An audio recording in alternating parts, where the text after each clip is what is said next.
দুটো জনস্বার্থ মামলা করা হয়েছিল।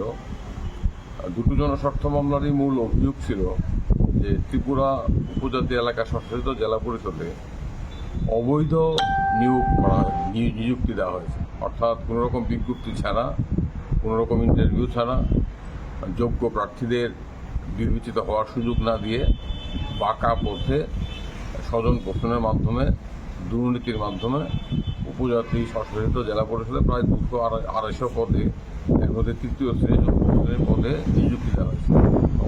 জনস্বার্থ মামলা যারা করেছেন তাদের বক্তব্য ছিল এইটা সবটাই সম্পূর্ণ অসাংবিধানিক, অবৈধ।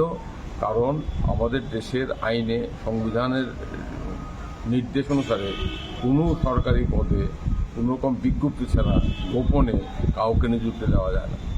এই দুটো মামলায় উচ্চ আদালত স্বশাসিত জেলা পরিষদকে নোটিশ জারি করেছিল এবং আমরা 250 অভিযোগ, কিন্তু আমরা 15 জনকে ব্যক্তিগতভাবে পক্ষভুক্ত করেছিলাম, যাদের চাকরির বিরুদ্ধে, যাদের সম্পর্কে অভিযোগ তারা বেআইনিভাবে চাকরি পেয়েছেন। তো আজকে মামলা দুটো আমাদের মাননীয় প্রধান বিচারপতি MS রামচন্দ্র রাও এবং বিচারপতি বিশ্বজিৎ মালিকের ডিভিশন বেঞ্চে মামলা দুটো শুনানির জন্য উঠেছিল। আজকেই স্বশাসিত জেলা পরিষদের পক্ষ থেকে হলফনামা দেওয়া হয়েছে।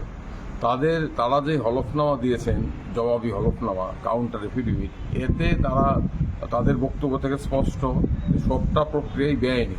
তারা বলেছেন আমাদের রুলস নেই, আমাদের এখনো কোনো স্যাংশন পোস্ট নেই, এই সমস্ত কথা তারা বলেছেন এবং তাদের জবাবি হলফনামার মধ্য দিয়ে আমরা যে অভিযোগটা করেছিলাম এইটা স্পষ্টভাবে প্রমাণিত হয়েছে।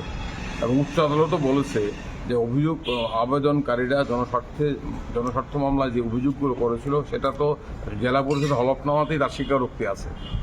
এবং আমরা কিন্তু মামলাটা করার আগে আমাদের মক্কেলরা সরাসরি মামলা করিনি।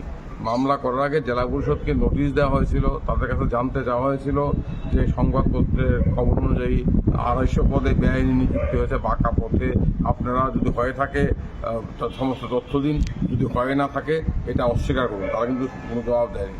আজকে জেলা পরিষদের মামলায়, জেলা পরিষদের হলফনামায় উচ্চ আদালত সন্তুষ্ট নয়।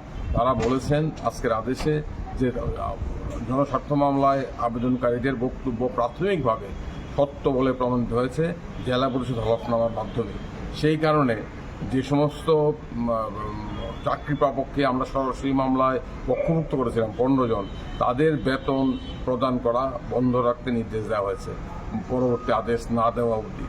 আমরা 15 জনকে পক্ষভুক্ত করেছিলাম, তাদের জবাব দেওয়ার জন্য আগামী 1 সেপ্টেম্বর মামলাটা উঠবে। জেলা পরিষদের তরফ থেকে বলা হয়েছিল আমরা আরও ডিটেইলড হলফনামা দেবো, আরও বিস্তৃত হলফনামা দেবো, কিন্তু উচ্চ আদালত সেই আবেদন গ্রাহ্য করেনি। তো উচ্চ আদালত বলেছে তোমরা হলফনামা দিয়েছো, বারবার হলফনামা দিতে পারবে না, তোমাদের হলফনামায় তোমরা আবেদনকারীদের বক্তব্যগুলোকে খণ্ডন করনি, তোমরা প্রকারান্তে মেনে নিয়েছো এবং তোমাদের যে বক্তব্য, এতে আবেদনকারীদের বক্তব্য প্রাথমিকভাবে সত্য বলে প্রমাণিত হয়েছে। এই হচ্ছে বিষয়।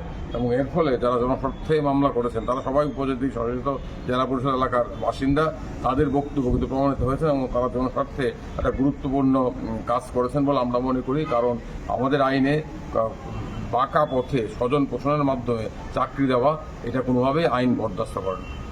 দেখা যাক 1 সেপ্টেম্বর আমরা মাননীয় আদালত কি আদেশ দেয়, সেই আদেশের অপেক্ষায় আছি। ইতিমধ্যে আমাদের মক্কেলরা আজকে জানিয়েছেন আরও এমন 200 জন বেআইনি চাকরি পেয়েছেন, তাদের বক্তব্য, এই সমস্ত তথ্য তারা জোগাড় করেছেন, তাদেরকেও মামলায় পক্ষভুক্ত করা হবে। সেটা এর মধ্যে আমরা আরও 200 জনকে মামলায় পক্ষভুক্ত করতে চাইছি। আমাদের বক্তব্য যে যাই চাকরি হবে প্রকাশ্য হবে, সুষ্ঠু প্রক্রিয়ার মধ্য দিয়ে হবে, স্বচ্ছ প্রক্রিয়ার মধ্য দিয়ে হবে, যাতে সবাই সুযোগ পান চাকরির জন্য বিবেচিত হওয়ার। তার জন্যই মামলাটা করা হয়েছে।